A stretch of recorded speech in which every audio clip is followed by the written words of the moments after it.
نحمده ونصلي ونسلم على رسوله الكريم أما بعد فأعوذ بالله من الشيطان الرجيم بسم الله الرحمن الرحيم اللهم رب اشرح لي صدري ويسر لي أمري واحلل عقدة من لساني يفقهوا قولي اللهم افتح علينا حكمتك وانشرنا علينا رحمتك يا ذا الجلال والإكرام اللهم انفعنا بما علمتنا وعلمنا بما ينفعنا وزدنا علما وعملا وفقها في الدين يا رب العالمين الصلاة والسلام عليك يا سيدي يا رسول الله وعلى آلك وأصحابك يا سيدي يا حبيب الله. درس تصوف میں آج تصوف کی جو چھٹی اصل یعنی جو بنیاد ہے وہ ہے روزہ. ویسے بھی رمضان مبارک بہت قریب ہے اور یعنی صوفیاء جو بزرگان دین ہیں جو تصوف ہے اس کی ایک بنیاد ہے یہ کہ روزہ. روزہ کے سب سے پہلے تو اس کا معنی سمجھیں، پھر اس کے درجات ہیں. صوفیاء ایک ہے، میں انشاءاللہ عرض کرتا ہوں، پہلے اس کا معنی سمجھیں. روزہ یہ جو ہماری اردو زبان یا باقی جو ہماری علاقائی زبان ہیں ان میں روزہ کہتے ہیں، اس کا عربی زبان میں لفظ ہے صوم. اللہ پاک نے فرمایا یا ایھا الذین آمنوا کتب علیکم الصیام کما کتب علی الذین من قبلکم. تو صوم کا لفظ ہے، صیام صوم کی جمع ہے، تو تم پر روزے فرض کیے گئے ہیں. تو صوم کا عربی زبان میں جو اس کا لغوی معنی ہے وہ ہے الامساک، رک جانا. تو بیسیکلی رک جانے کا نام روزہ ہے. اسی لیے شریعت میں اس کے 3 درجات ہیں. ایک ہے عامت الناس کا روزہ، وہ ہے کہ انسان کھانے سے پینے سے اور جماع سے رک جائے ایک مخصوص وقت میں، یعنی ابھی طلوع فجر نہ ہو اس سے پہلے پہلے اور غروب آفتاب تک. تو جیسے ہی طلوع فجر ہو جائے اس سے لے کر غروب آفتاب تک کھانے پینے جماع سے رکنا، یہ عامت الناس کا روزہ ہے. امساک ہے، رکنا ہے. اور ایک ہے خاص لوگوں کا روزہ. خاص لوگوں کا روزہ یہ ہے کہ انسان تمام شرعی برائیوں سے، جھوٹ سے، مکر سے، فریب سے، غیبت سے، چغل خوری سے، سب و شتم سے، فحش گوئی سے، بہت سے لڑائی جھگڑے سے، تمام کاموں سے رک جائے. بد اخلاقی سے، بد عملی سے، بد نگاہی سے، تمام یہ جو چیزیں ہیں جن سے شریعت نے ہمیں روکا ہے ان سے رکنا ہے. کھانے پینے سے تو ایک دن یا ایک مہینہ انسان رکتا ہے، لیکن جھوٹ سے پوری زندگی رکنا ہے، غیبت سے پوری زندگی رکنا ہے، سب و شتم سے، گالم گلوچی سے پوری زندگی رکنا ہے، لڑائی جھگڑے سے، کسی کو تکلیف دینے سے، فحش کلامی سے پوری زندگی رکنا ہے. تو یہ خاصوں کا روزہ ہے. اسی لیے رسول اللہ صلی اللہ علیہ وسلم نے فرمایا من لم یدع قول الزور والعمل بہ لیس للہ حاجۃ ان یدع طعامہ و شرابہ. جو انسان جس نے جھوٹ اور جھوٹا عمل اور جھوٹی بات نہیں چھوڑی، اس کو پھر اللہ کو یہ کوئی اللہ کے ہیں اس کا کوئی مرتبہ خدا نہیں چاہتا کہ تمہیں نہ بھوکا پیاسا رکھے. فرمایا یہ تو پریکٹس ہے، جو شدید تمہاری ضروریات ہیں جسم کی ان سے اللہ تعالیٰ روکتا ہے، تو فرمایا یہ روکنا منیمم کم از کم درجہ ہے، مقصود یہ ہے کہ تم ہر برائی سے رک جاؤ۔ اور ایک ہے صوفیہ کو روزہ، اعلیٰ ترین روزہ، وہ یہ ہے غیر اللہ سے قطع تعلق ہو جانا، اللہ کے سوا باقی تمام تعلقات کو انسان توڑ دے، ہر ایک سے رک جائے، اپنا رشتہ بندگی اللہ رب العزت سے قائم کر لے، بس خدا کے سوا وہی اپنا مقصود ہو، وہی سب کچھ ہو، باقی دنیا کے تمام چیزوں سے انسان لا تعلق ہو جائے۔ یہ ہے صوفیہ کا روزہ، یہ ہے خواص کا روزہ۔ تو یہ اسلام کے بنیادی ارکان میں سے ایک رکن ہے۔ رسول اللہ صلی اللہ علیہ وسلم نے فرمایا انسان جو بھی نیک عمل کرتا ہے اس کا صلہ بدلہ بندے کو 10 سے لے کر 700 گنا اللہ تعالیٰ عطا فرماتا ہے۔ خود قرآن پاک میں اللہ پاک نے فرمایا من جاء بالحسنۃ فلہ عشر امثالھا، جو آدمی ہماری بارگاہ میں ایک نیکی لے کر آ جائے گا ہم اسے 10 گنا اپنی طرف سے مزید اس کو ثواب عطا فرمائیں گے۔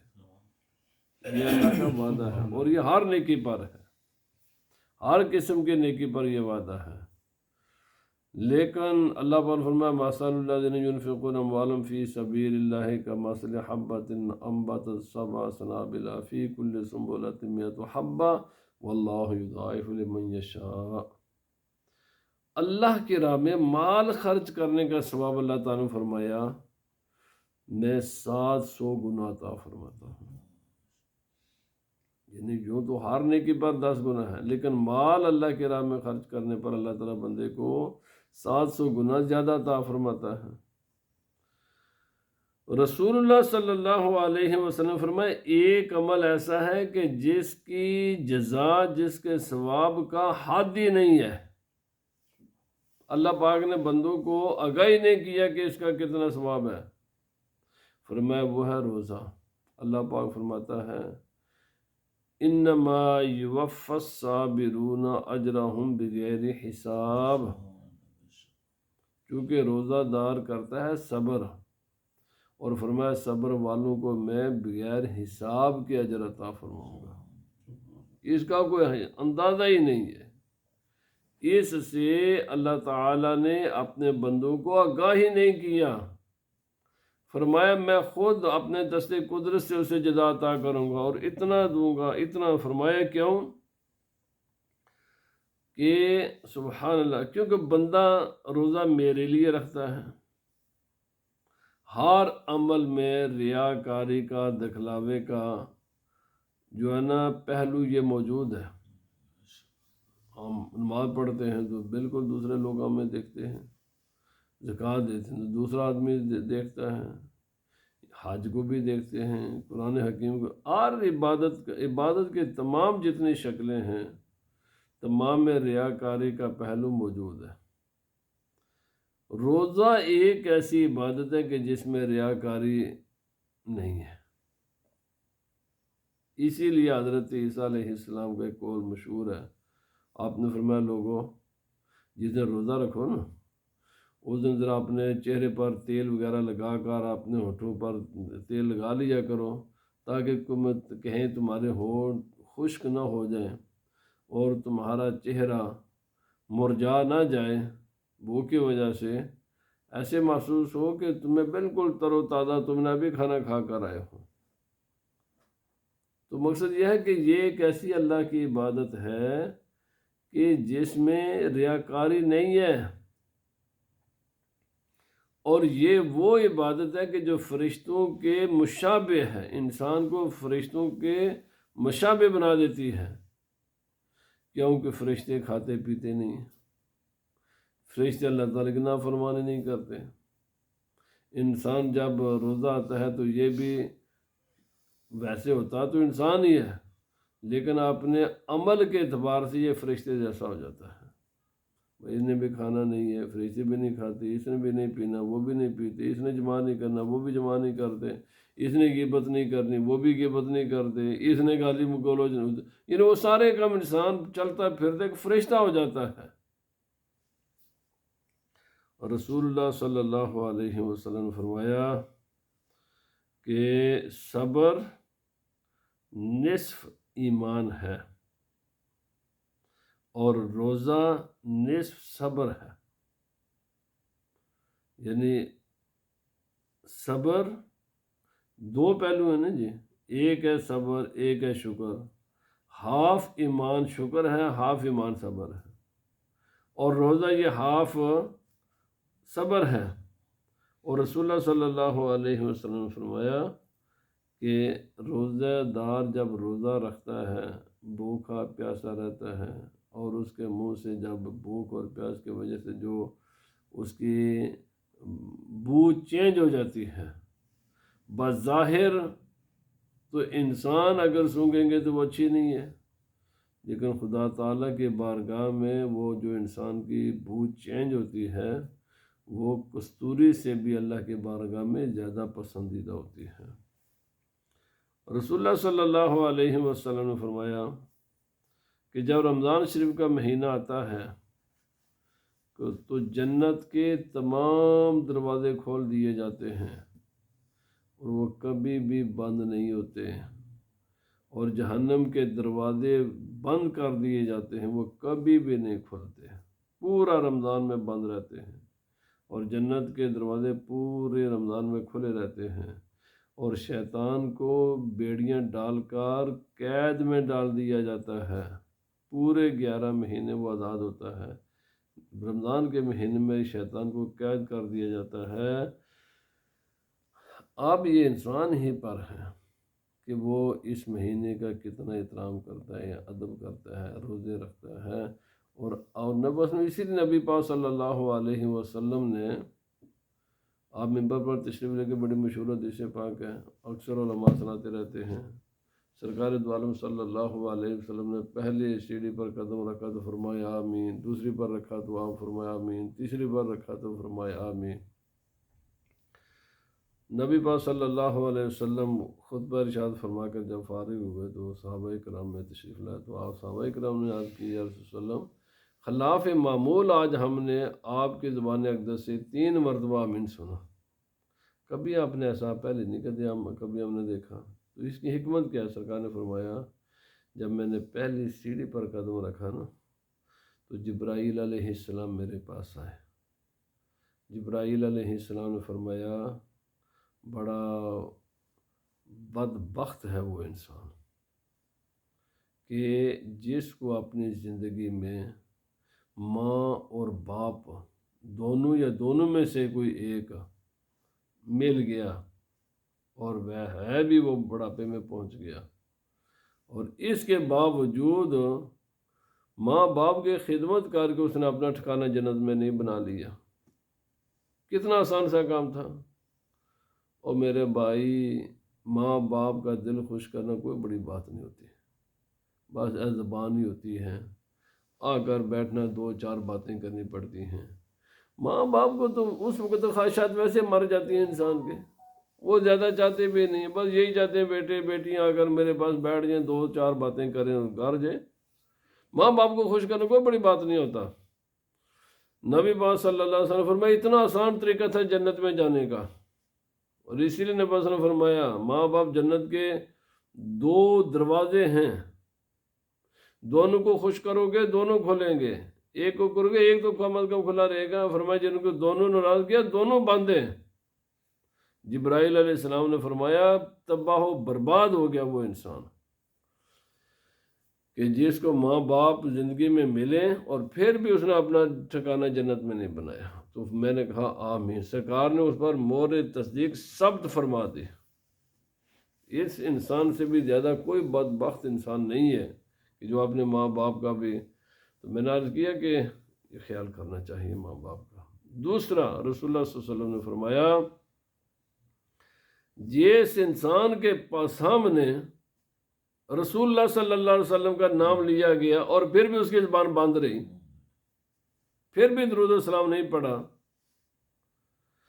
آج ایسے بدبخت ہیں مسلمان ہونے کے باوجود، نبی صلی اللہ علیہ وسلم کا نام لیتے ہیں تو سیدھا نام لیں گے، اچھا اللہ رب العزت کا نام لیں گے تو بس اللہ کہیں گے۔ میرے بھائی ذرا غور و فکر کر، تیرا نام لے تجھے بڑی تکلیف ہوتی ہے،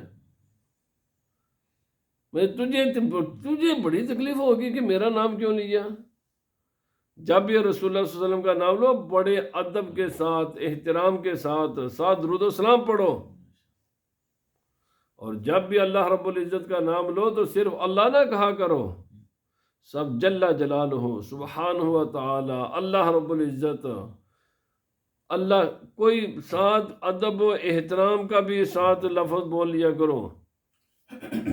اور رسول اللہ صلی اللہ علیہ وسلم فرمایا چلو ویسے تو غافل تھا ہی، اور میرا نام تو اس کے سامنے لیا کہ ابھی بھی اس کو کوئی دماغ میں خیال نہیں ہے کہ میں نے اپنے نبی پر درود و سلام پڑھنا ہے۔ نبی پاک صلی اللہ علیہ وسلم فرمایا جو دنیا میں رسول اللہ صلی اللہ علیہ وسلم پر درود و سلام پڑھنا بھول جاتا ہے، قیامت کے دن جنت کا راستہ وہ بھول جائے گا، حدیث پاک ہے۔ فرمایا اسے دنیا میں رسول صلی اللہ علیہ وسلم پر درود پڑھنا یاد نہیں رہا، اور خصوصاً اس مہینے میں تو کثرت کے ساتھ درود و سلام پڑھنا چاہیے۔ فرمایا اللہ رب العزت اس کے لیے جنت کے راستوں کو بلا دے گا، اس کو بہت سخت ہے۔ فرمایا سب سے بڑا بخیل ہے وہ انسان، کنجوس ہے وہ انسان کہ جس کے سامنے رسول اللہ صلی اللہ علیہ وسلم کا نام آئے اور پھر درود السلام بھی نہ پڑھے، منہ بند رکھے۔ تو نبی صلی اللہ علیہ وسلم فرمایا جبرائیل علیہ السلام نے عرض کیا علیہ السلام تباہ و برباد ہو گیا وہ انسان جس کے سامنے آپ کا نام لیا گیا اور پھر بھی اس کا منہ بند رہا۔ میں نے سرکار نے فرمایا، میں نے کہا آمین۔ جس پر سرکار نے آمین کہہ دیا پھر باقی گنجائش کیا بچ گئی۔ اور تیسرا وہ انسان کہ جس کو زندگی میں رمضان شریف نصیب ہوا پھر بھی اس نے اس مہینے کا احترام نہیں کیا، پھر بھی اس نے روزے نہیں رکھے، پھر بھی اس نے اپنی بخشش کا سامان نہیں کیا، پھر بھی اللہ کو راضی نہیں کیا، پورا رمضان کا مہینہ غفلت میں گزر گیا۔ اس سے بڑا بد نصیب اور بدبخت کوئی انسان نہیں ہے۔ اللہ کے بندے کتنے رمضان شریف میں قرآن کی تلاوت کار، صدقہ و خیرات کار، روزہ رکھ، اپنے رشتہ داروں کے ساتھ حسن سلوک کر، یہ سارے معاملات کرنا، جنت میں بنا لے ٹھکانا۔ فرمایا جب یہ کہا جبرائیل علیہ السلام نے وہ بدبخت انسان ہے، اس نے اپنے آپ کو خود ہی تباہ کر دیا اپنے ہاتھوں کے ساتھ، کہ جس نے رمضان کا مہینہ بھی پایا اور پھر بھی بخشش کا سامان مہیا نہ کیا۔ تو میں نے کہا آمین۔ تو اس لیے انشاءاللہ یہ درس جاری رہے گا۔ یہ تصوف کی بنیاد ہے، یہ بنیادیں ہیں تصوف کی، کہ کوئی آدمی جو نے پیشے میں عرض کر چکا ہوں، ابھی عرض کر رہا ہوں، آئندہ انشاءاللہ جو جس آدمی میں آپ دیکھیں نا کہ یہ چیزیں نہیں ہیں تو وہ پیر تو دور کی بات ہے، اس کو ایک صحیح مسلمان کہنا بھی مشکل ہے۔ کیوں کہ ہر چیز کو اعلیٰ ترین درجے پر اس پر عمل کرنا یہی تصوف ہے۔ میں نے ابھی عرض کی صرف روزہ نہیں رکھنا، آخری درجے پر ہونا ہے روزے کے۔ تصوف یہی، اللہ پاک ہمیں عمل کی توفیق عطا فرمائے۔